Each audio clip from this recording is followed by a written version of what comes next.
Hello, welcome to another video from the Kubernetes API series. In this session, we will dive deep into extending the Kubernetes API and focus on custom resource definitions, or CRDs.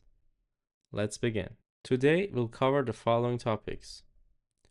First, we'll explore extending the Kubernetes API, followed by API aggregation. Next, we'll introduce Kubebuilder and guide you through creating your own API. We'll discuss marker comments and automation, then dive into defining the spec and status in a custom resource definition, or CRD. After that, we'll show how to make custom resources work with Client Go and explore choosing the right resource scope. We'll also cover designing the CRD spec, understanding the status subresource, and installing the CRD. Finally, we'll touch on the common expression language, additional printer columns, validation ratcheting, and wrap up with final remarks. Let's get started. Let us explore how to extend the Kubernetes API to support new use cases. Kubernetes is built to grow, and its API can be extended in two main ways. Custom resource definitions, or CRDs, allow you to declaratively define new custom APIs with your own API group, kind, and schema. This creates new RESTful resource path without needing a custom API server. Alternatively, API aggregation, or AA, lets you deploy your own API server for specialized implementations, with the main API server acting as a proxy to forward requests to your custom server. This diagram illustrates how API aggregation works, showing the main API server proxying requests to a custom API server.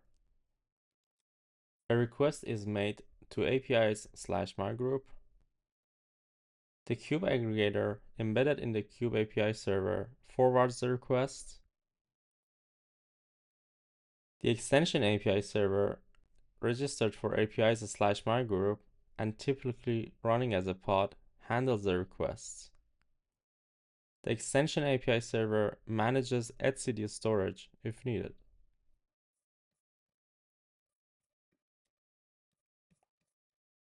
When deciding how to extend the Kubernetes API, you'll choose between CRDs and API aggregation. CRDs are the go-to choice for most scenarios because they're simple to define, manage, and don't require running a custom API server. They're perfect for adding new resource type to your cluster. On the other hand, API aggregation is better when you need custom validations or already have a program serving your API. You register an extension API server with an API service to claim a URL path, and the Kube aggregator forwards the request to it. Here's an example of a CRD definition where we create a new resource type called myResource in the example.com API group. Kubebuilder is a framework built by the Kubernetes special interest groups and is the official way to scaffold new Kubernetes APIs. It generates all the necessary files and structure so you can focus on logic. We start by installing it using Homebrew if you're using a Mac. For other operating systems, please look at the Kubebuilder documentation. Then we initialize a project with our domain name, which helps define our API group.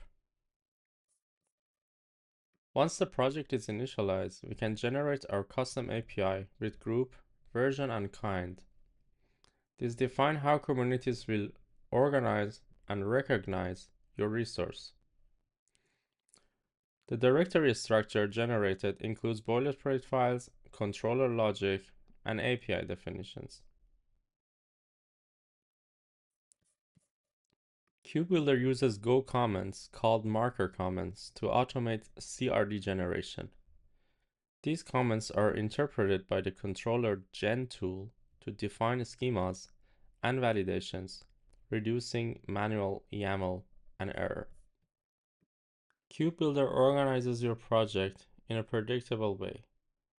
Two key files help define your custom resource. First is group version info. This file sets the API group and version using the group version variable. For example, app.mycoolcompany.io and v1 alpha 1. This uniquely identifies your CRD.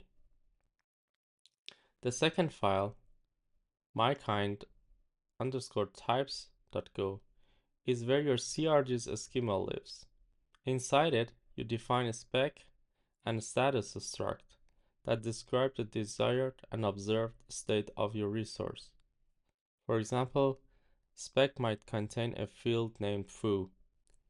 You also annotate the CRD with Kubebuilder markers to auto-generate code and open API schemas. Together, these files form the core of how your CRD behaves and is understood by Kubernetes.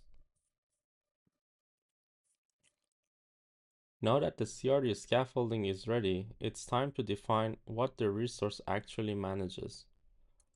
You do this by filling out the myKindSpec and myKindStatus structs in the myKindTypes.go. These structs describe the desired and observed state of your custom resource. Once you're done, run make manifests and Kubebuilder will generate the CRD YAML under the config directory. This is what Kubernetes will use to register your resource. Kubernetes Client Go library expects your CRDs to implement the runtime object interface.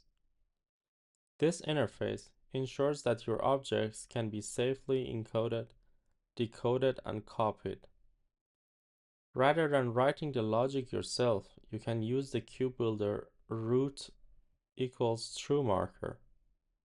It signals Kubebuilder to generate those methods for you, including the important deep copy function.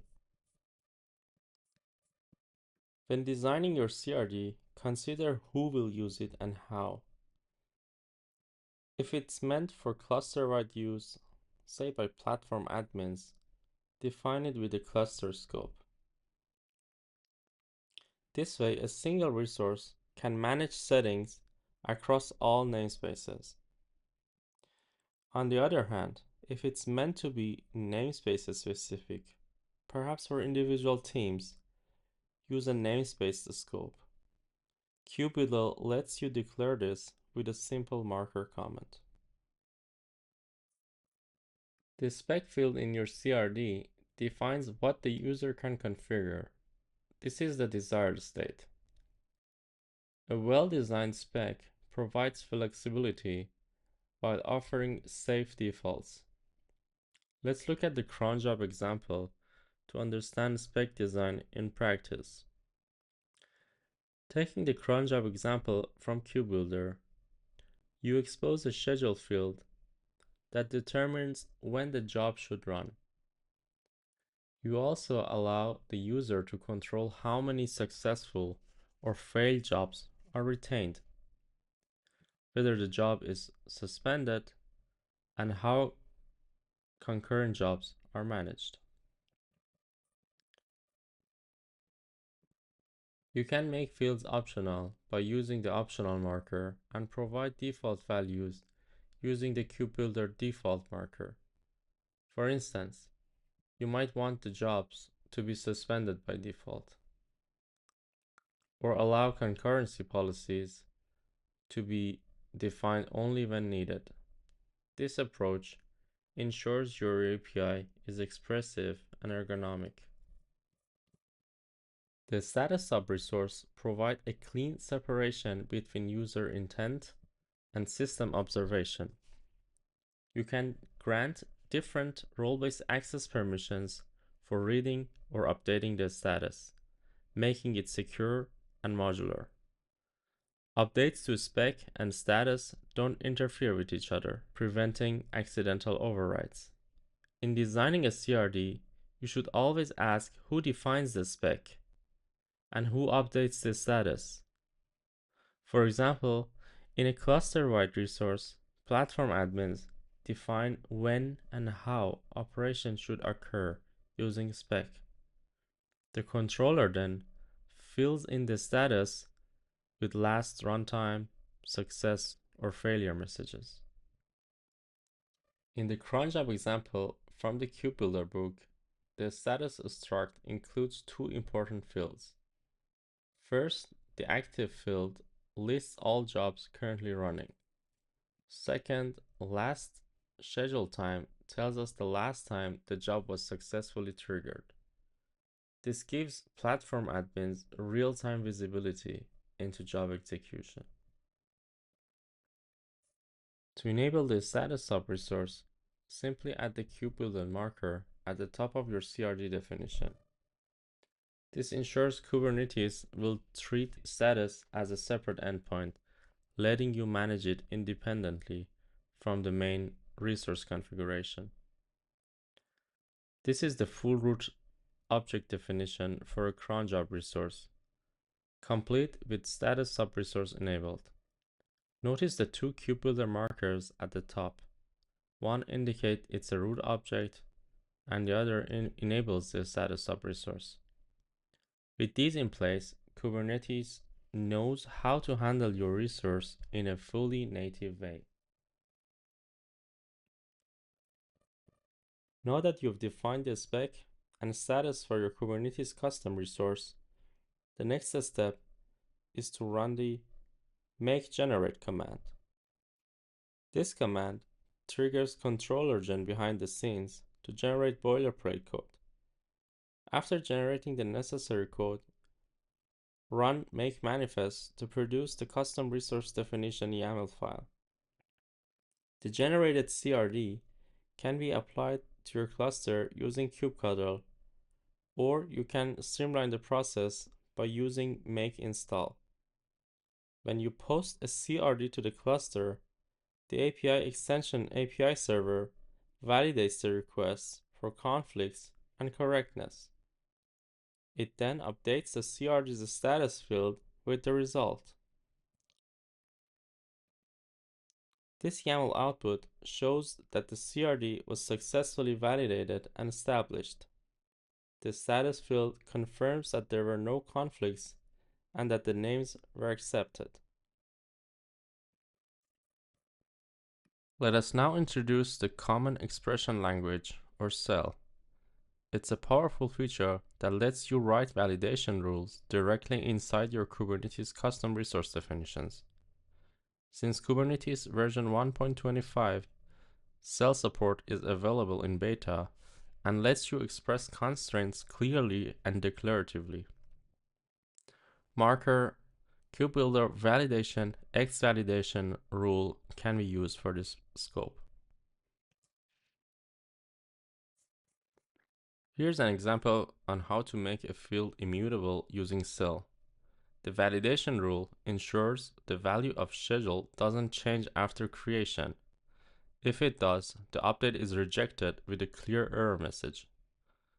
Self refers to the current object, while old self refers to the previous version. Here we can define a sample selectors list that can only grow. The rule checks that the new list size is not smaller than the old one, enforcing append-only behavior.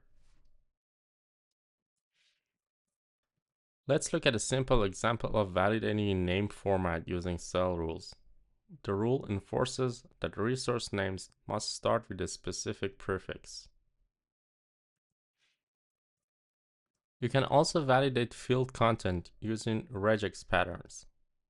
This rule ensures that the description field follows a naming convention, starts with a letter or underscore, and only includes valid characters. To ensure correct date and time formatting, use the format marker. This rule enforces RFC 3339 compliance for datetime values. CEL rules can also compare multiple fields in a resource. In this example, min replicas must always be less than or equal to replicas. For more information on cell rules, please refer to Kubernetes documentation. Use the print column marker to enhance how users see your custom resource status in the CLI. It's especially helpful for surfacing readiness state or summary info directly in the kubectl output. Validation ratcheting lets you evolve your CRD schemas safely. If old data is invalid under a new schema, updates can still go through as long as the invalid parts aren't changed. This provides schema upgrade safety without breaking users. Be careful when deleting CRDs. Not only does it remove the API endpoint, it also wipes out all custom objects. Always back up if you need to preserve anything. CRDs are great for extending Kubernetes, but they're just a start. Add a controller if you want automation. Also remember, not every controller needs a CRD. Many just respond to built-in resources like pods or config maps. Now that we've covered the concepts, it's time to put them into practice. Head over to the hands-on lab video to follow along and try things out yourself. Thank you and see you in the lab.